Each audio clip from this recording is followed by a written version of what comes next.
Là, à l'entrée de l'AFDEL, moi, j'étais déjà en formation au Maroc et je faisais des va-et-vient. Je vais vous le dire, ça me fait mal. L'AFDEL, je ne sais pas, infiltré par des Rwandais, va brûler tous les atlas de la RDC. C'est vrai qu'aujourd'hui, on n'a plus de documentation, le reste a même été emporté. Et c'est une histoire à réécrire. Il faut que les Congolais qui me regardent, tout droit dans les yeux, les comprennent.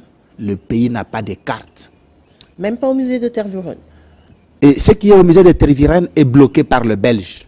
Et le Belge demande des négociations pour qu'ils puissent nous rapatrier quelques cartes. Et où en sommes-nous avec ces négociations? Est-ce qu'il y a quelque chose qui est entrepris? Je suis allé au musée moi-même en tant que directeur général à plusieurs reprises.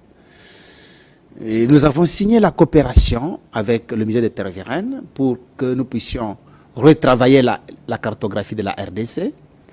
Les Belges m'ont dit qu'ils n'étaient pas à mesure de travailler parce que le Congo est trop grand et nous avons signé des contrats triangulaires Congo, Belgique, France pour utiliser Airbus, la société Airbus, afin que tous les avions qui circulent au-dessus de la RDC puissent nous fournir des images afin que nous puissions réécrire la géographie de la RDC. Mais cela contre les minéraux. Ça n'a jamais marché. Donc, à ce jour, l'Institut géographique, tout était... expliquez-moi un peu le mécanisme. L'AFDEL, c'est vrai que c'est quelque chose de bien calculé. On sait qu'ils sont arrivés avec les Rwandais et consorts, tout cet assortiment-là. Et c'était bien calculé, mais rien n'a pu échapper de ce carnage. Ils ne se sont pas arrêtés là. La mission était de ne laisser aucune carte géographique en RDC. Ils ont visité ces passes. Ils ont bloqué Léon de Saint-Moulin. Ils ont tout retiré. Ils sont allés à l'UNIKIN, à l'UPEN, à l'UNILU. Ils ont tué le directeur général provincial du sud de Kivu, qui a voulu résister sur la botte à Bukavu, assassiné. Et ils ont mis en débandade tous ceux qui pouvaient réécrire les cartes.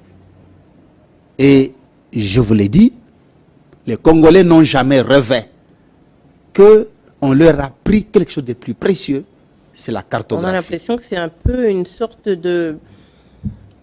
On ne se soucie pas tellement de cet état de choses. Exactement, c'est parce qu'on veut effacer la mémoire.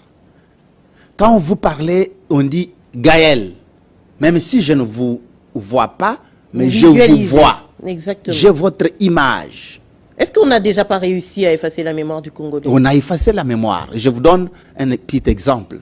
Le lac Mwero, qui produit les bitoï dans le Katanga, qui est comme un ballon que le pied de Katanga est en train de botter. Toutes les cartes anciennes, nous avons ces lacs. Mais la génération actuelle ne connaît pas ces lacs. Vous voulez nous dire que le Congo, la RDC d'aujourd'hui, sortie des entrailles de la colonisation, n'est plus le même pays? Non, n'est plus le même pays. Nous avons perdu toutes les limites maritimes. Par exemple, quand nous prenions l'indépendance en 1960, tous les grands lacs nous appartenaient. Tanganyika, Albert, ainsi de suite. On a appris ça, hein. Je me souviens que ça, au moins, on a appris à l'école. Et je vous l'ai dit je vous dis que les Zambiens, tous ces gens, ils n'avaient pas droit de se rapprocher de tous ces lacs. À ce jour, ces lacs ne nous appartiennent pas. À ce jour, nous n'avons que quelques 500 mètres de bordure et toutes les eaux sont récupérées par le pays. On sait pourtant que la RDC est un pays riche en cours d'eau. Mais vous entendez parler, on arrête les Nandais tout le temps sur le lac Albert. Les Nandais disent qu'ils pêchaient jusqu'au temps des mines. Mais on leur dit non, maintenant, ce n'est plus encore le Congo, c'est devenu l'Ouganda. C'est plein de villageois nandais, au Cachot, à Kampala, soi-disant qu'ils ont traversé les frontières maritimes. Mais à qui revient cette responsabilité? Attendez. Bon, est-ce que l'Institut géographique à ce stade, qu'en est-il? Qu'est-il devenu? L'Institut géographique à ce stade est vendu. À qui? Vendu, ça veut dire a disparu? Est en train de disparaître. Et ça veut dire que les Rwandais ont réussi.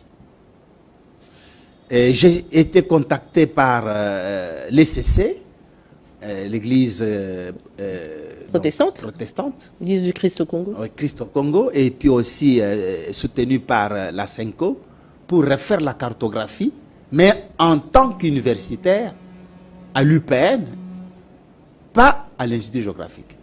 Donc, l'Institut géographique, juste à côté de nous, a été d'abord vendu aux Malaisiens. Pardon, je répète, je pèse bien les mots. Vendu aux Malaisiens. Par qui?